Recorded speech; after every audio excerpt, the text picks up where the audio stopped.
Well, it was an emotional night for the Humboldt community and indeed the entire country watching the Broncos play their first home opener since the deadly bus crash that killed 16 people in April. TSN's Kate McKenna is here this morning. Good morning, Kate. Good morning. All right, so tell us about last night. Tell us about some of those moments. You know what? It was emotional from the very start. And you knew it would be, right? How could it not be? From the moment that those players hit the ice and that ceremonial puck drop happened, you saw the two players, Braden Cameron and Derek Patter, who are still on the roster from last year's team. You saw some of the Humboldt Broncos from last year who made it off that bus, and that really did set the tone. And, you know, I don't know that there's been a hockey game where the score has mattered less. Yeah. No one is talking about the score today because it's an afterthought. So certainly that set the tone. After that, for me, one of the most poignant moments was seeing those 29 banners unveiled. And what I appreciated about that was it wasn't just the players. It was the statistician. It was the broadcaster. It was the athletic therapist who were also honored. And they really allowed this the time it needed. Every player, every person got their moment. You saw photos of them with their families. It was incredibly impactful. And as you guys know, working in TV, this could have gone, you know, one misstep and you've ruined the moment. And this entire broadcast was so thoughtful. It was so respectful. It was so well done. Very glad that TSN and CTV were able to cover this to show it to the entire country because the country was grieved as a nation for Humboldt. And so for us to share in the rebuild, in them finding peace, I think was really important. Yeah, and I will say, you know, I didn't know how I felt about this, admittedly, as a viewer. And when I watched it, I had the same sentiment as you did. I thought this is such a beautiful moment for the country to come together. And I also just want to mention Scott Thomas, who was the father of Evan Thomas, who died on that bus. He gave a tribute that was so poignant, so incredible. I'm not a parent, but I cannot imagine how, as a parent, you would get up and deliver something so inspiring.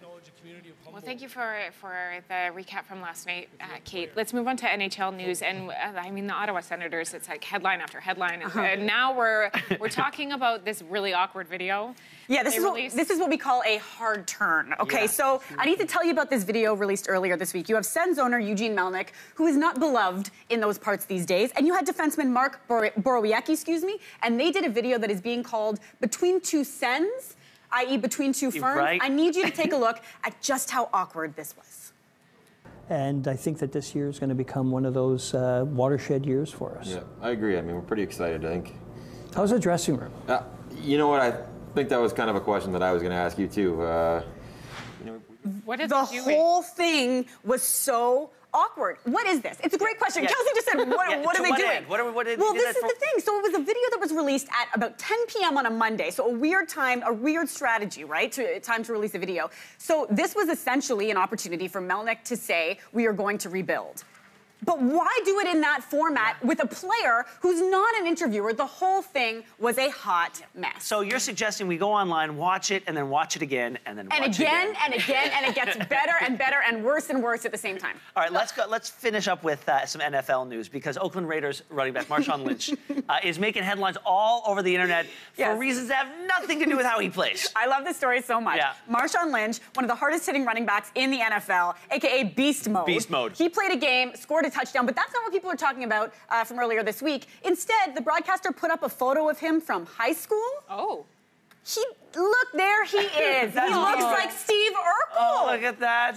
People, the internet had a field day. It just doesn't look like the same human. Like from football beast to math beast. Math beast, exactly. Yes. That's amazing. That's what he looks like when he smiles. That's a great point. TSN's Kate McKenna, thanks for ending on that note. I think it was really important for us to do that. We appreciate it. Thank you. All right, make sure you check out TSN for your NFL coverage.